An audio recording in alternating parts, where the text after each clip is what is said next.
வணக்கம். பரபரப்பு மீடியா செய்திகளுக்காக நான் நிரோஷன். இந்த வாரம் துருக்கி பல பில்லியன் டாலர் மதிப்புள்ள ஐரோப்பிய தயாரிப்பு ஜூரோ ஃபைட்டர் டைபூன் போர் விமானங்களுக்கான ஆரம்ப ஒப்பந்தத்தை அறிவிக்கக்கூடும் என்று பேச்சுவார்த்தைகளை நன்கு அறிந்த இரண்டு பாதுகாப்புத்துறை வட்டாரங்கள் தெரிவித்துள்ளனர். இது ஐரோப்பாவின் பாதுகாப்பு தொழில்துறைக்கும் அமெரிக்க F-35 விமான தயாரிப்பு திட்டத்திலிருந்து விலக்கப்பட்ட துருக்கிக்கும் ஒரு புதிய விதமான கூட்டாண்மையாக இருக்கும். அதே நேரத்தில் இது புவிசார் அரசியலில் சில கொந்தளிப்புகளையும் ஏற்படுத்தலாம். இந்த டீல் பற்றிய விஷயம் அறிந்த வட்டாரங்கள் சுமார் 5.6 பில்லியன் டாலர் மதிப்புடையதாக மதிப்பிடப்படும் இந்த ஒப்பந்தம் அதிகபட்சமாக 40 ஜூரோ ஃபைட்டர் டைபூன் போர் விமானங்களுக்கானதாக இருக்கும். இருப்பினும் சரியான எண்ணிக்கை மற்றும் விமான உள்ளமைவு இன்னமும் விவாதிக்கப்பட்டு வருவதாக தெரிவித்தனர்.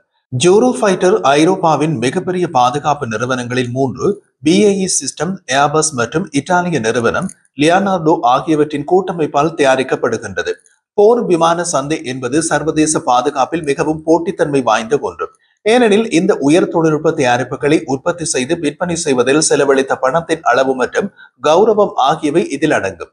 ட்ரம்ப் ஜனாதிபதியான பின் அனைத்து நாடுகளுக்கும் கொடுக்கும் குடைச்சல் காரணமாக பல நாடுகளும் எந்த விதத்தில் அமெரிக்காவிலிருந்து விலகி நிற்கலாம் என்று பார்க்கும் காலகட்டம் இது. முக்கியமாக ஐரோப்பியர்கள் இந்த சந்தர்ப்பத்தில் அமெரிக்க மேலாதிக்கத்தில் இருந்து விலகி தமது சுய அடையாளத்தை நிலைநிறுத்த முயற்சிக்கிறார்கள். அப்படியான சூழ்நிலையில் தமது போர் விமான தேவைகளுக்காக அமெரிக்காவை நாடி வந்த ஒரு நாடு ஐரோப்பிய முகாமுக்குள் வருவது ஐரோப்பியர்கள் அடைய நினைக்கும் அடையாளத்துவத்தை பலப்படுத்தும். அதே நேரத்தில் ட்ரம்ப் இதை ரசிக்கப் போவதில்லை. 2000களில் ஏராளமான ஓடர்களுக்கு பின்னர் ஜூரோ ஃபைட்டர் சமீபத்தில் அமெரிக்க லாக்ஹீட் மார்டினின் F-35 விமானத்தின் உலகளாவிய விற்பனையால் மறைக்கப்பட்டுள்ளது. ஜூரோ ஃபைட்டர் டைபூன் விமானத்தில் ஸ்டெல்த் தொழில்நுட்பம் கிடையாது. இதன் விளைவாக அதன் தயாரிப்பாளர்கள் ஐரோப்பிய ஓடர்களையும் F-35 விமானத்திடம் இழந்துள்ளனர். அதே நேரத்தில் F-35 விமானங்களை வாங்க முடியாத நாடுகளில் இருந்தும் ஓடர்களை பெற முயற்சிப்பதையும் கண்டிருக்கிறோம். இப்போது இதில் உள்ள அரசியல் நெளிவு சுழிவுகளை பார்க்கலாம். வடக்கு அட்லாண்டிக் ஒப்பந்த அமைப்பு நேட்டோவின் உறுப்பினரான துருக்கி 2023ஆம் ஆண்டு முதல் ஜூரோ ஃபைட்டர் ஜெட் விமானங்களை வாங்க முயன்று வருகிறது. ஆனால் அங்காராவின் வெளியுறவு கொள்கையில் சில கூறுகள் குறித்த கவலைகள் காரணமாக ஏற்றுமதி உரிமத்தை அங்கீகரிக்க ஜெர்மனி தயங்கியதால் பேச்சுவார்த்தைகள் தடுமாறின. இத்தாலி, ஸ்பெயின் மற்றும் பிரிட்டனுடன் சேர்ந்து ஜூரோ ஃபைட்டர் கூட்டமைப்பில் ஈடுபட்டுள்ள 4 நாடுகளில் ஜெர்மனியும் ஒன்று. அதனால் துருக்கிக்கு ஜூரோ ஃபைட்டர் டைபூன் ஜெட் விமானங்களை ஏற்றுமதி செய்வதற்கு ஜெர்மனியின் ஒப்புதல் தேவை. ட்ரம்பின் ஐரோப்பிய எதிர்ப்பு நடவடிக்கைகளின் பின் ஜெர்மன் அரசாங்கம் ஒப்பந்தத்தை தொடர தயாராக இருப்பதாக சமிக்ஞை செய்துள்ளது என்று ராஜதந்திர வட்டாரங்களில் தெரிவித்தனர். கடந்த வாரம் லண்டனில் நடந்த செய்தியாளர் கூட்டத்தில் பேச்சுவார்த்தையாளர்கள் ஏற்றுமதி உரிமத்தை சாத்தியமாக்கும் ஒரு முடிவை நோக்கி நெருங்கி வருவதாக ஜெர்மன் ஆட்சித் தலைவர் பெட்ரிக் மெர்ஸ் கூறினார். இந்த விஷயத்தை நன்கு அறிந்தவர்கள் துருக்கிக்கு ஜூரோ ஃபைட்டர் டைபூன் ஜெட் விமானங்களை விற்பது தொடர்பாக துருக்கி மற்றும் பிரிட்டிஷ் அரசாங்கங்களுக்கு இடையிலான பேச்சுவார்த்தைகள் முன்னேறி வருகின்றன.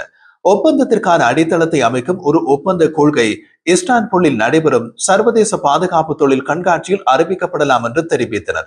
இந்த ஆண்டு இறுதிக்குள் ஆய்வு மற்றும் சோதனை திட்டத்திற்காக துருக்கியுடன் ஒரு ஒப்பந்தத்தில் கையெழுத்திட பிரிட்டிஷ் பாதுகாப்பு அமைச்சு இலக்கு வைத்துள்ளதாக அவர்கள் தெரிவித்தனர்.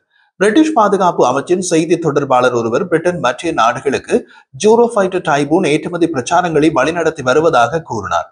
துருக்கியுடனான ஒரு சாத்தியமான ஒப்பந்தம் ஜூரோ ஃபைட்டர் கூட்டமைப்பு கத்தார் மற்றும் ஆஸ்திரியா போன்ற பிற நாடுகளுடன் தங்கள் சொந்த ஒப்பந்தங்களை முடிக்க பேச்சுவார்த்தைகளை விரைவுபடுத்தக்கூடும் என்றும் ஒருவர் கூறினார். துருக்கிக்கு ஒரு ஓர்டரை வைத்தால் ஜூரோ ஃபைட்டர் அதன் உற்பத்தியை ஆண்டுக்கு 30 விமானங்களாக அதிகரிக்க வேண்டும். ஜூரோ ஃபைட்டர் ஆண்டுக்கு 14 ஜெட் விமானங்களை உருவாக்க முடியும். மேலும் அதை 20ஆக அதிகரிக்க முயற்சிக்கிறது. ஜூரோ ஃபைட்டர் டைபூன் ஜெட் விமானங்களை வாங்க பேச்சுவார்த்தை நடத்தி வரும் பாதுகாப்பு நிறுவனங்களுக்கு லாபகரமான வாடிக்கையாளராக இருக்க வாய்ப்புள்ள சவுதி அரேபியா தற்போது F-35 அதிக கவனம் செலுத்துகிறது என்று இந்த விஷயத்தை நன்கு அறிந்த மற்றொரு நபர் கூறுகிறார். ஒரு கட்டத்தில் பிரிட்டனை ஜூரோ ஃபைட்டர் டைபூன் ஜெட் விமானங்களை கைவிட்ட விஷயமும் நடந்தது.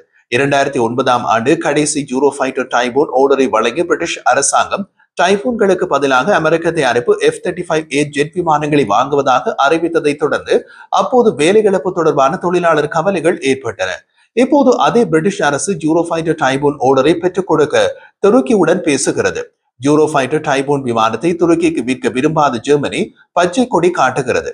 இது அரசியல் சார் வர்த்தகம் மற்றும் புவிசார் அரசியல். சரி, இதில் துருக்கி ஜனாதிபதி எர்டோகனின் சாத்தியமான அரசியல் விளையாட்டு என்ன? அதை தெரிந்து கொள்வது அவசியம். காரணம், அவர் ஒரு திசையில் கல்லறிவார், எதிர் திசையில் இருந்து மாங்காய் விழும். நேட்டோ உறுப்பினரான துருக்கி அமெரிக்காவின் எச்சரிக்கைகளை மீறி ரஷ்யாவின் S-400 வான் பாதுகாப்பு அமைப்பை வாங்கியதை அடுத்து 2019ஆம் ஆண்டு F-35 விமானங்களின் ஏற்றுமதியை ட்ரம்ப் ரத்து செய்தார். நேட்டோ விமானங்களை குறிவைத்து S-400 வடிவமைக்கப்பட்டது. மேலும் அதன் ரேடாரை ரஷ்யர்கள் F-35 ஸ்டெல்த் போர் விமானங்களை பற்றி உளவு தகவல்களை பெறவும் அதன் பின் வேறு தளங்களில் அவற்றை சுட்டு வீழ்த்தவும் பயன்படுத்தலாம் என்பது அமெரிக்காவின் கோணம். இதன் விளைவு ஒன்றாக செயற்படும் நேட்டோ பாதுகாப்பு அமைப்புகளின் ஒருமைப்பாட்டை சமரசம் செய்வது என்றது அமெரிக்கா. 2019 ஆண்டு ட்ரம்ப் கூறிய போது துருக்கி விமானங்களை பெறுவது அப்படியொன்றும் சிக்கலானது அல்ல. துருக்கி சிறந்த F-35 விமானங்களை விரும்பினால் அது அதன் S-400 பேட்டரிகளை வேறு யாரிடமாவது ஒப்படைக்கலாம் அல்லது அளிக்கலாம் என்று எளிமையான ஒரு பாதையை காட்டிவிட்டு சிரித்தார். ஆனால் எர்டோகனின் தலைமையின் கீழ் அங்காராவில் எதுவும் எளிதானது அல்ல. துருக்கி எந்த விஷயம் அமெரிக்காவுடன் ஒரு சமரசத்தை விரும்புவதாக வதந்திகள் ஏராளமாக உள்ளன. அதற்கு வலு சேர்ப்பது போல S-400 வான் பாதுகாப்பு சாதனங்களை வாங்கிய துருக்கி அதை இன்னமும் பயன்படுத்த தொடங்கவில்லை.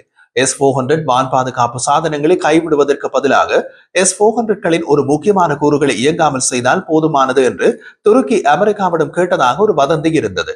அப்போது அதற்கு சம்மதிக்க அமெரிக்கா மறுத்துவிட்டதாக கூறப்பட்டது. இப்போது துருக்கி யூரோஃபைட்டர் டைபூன் ஓர்டரை பெற ஐரோப்பாவுடன் பேசுகிறது என்றவுடன் எர்டோகன் பற்றி நாம் குறிப்பிட்ட வாக்கியத்தை மீண்டும் ஒரு தடவை கூற வேண்டும் போல இருக்கிறது. அந்த வாக்கியம் எர்டோகன் ஒரு திசையில் கல்லறிவார், எதிர் திசையில் இருந்து மாங்காய் விழும்.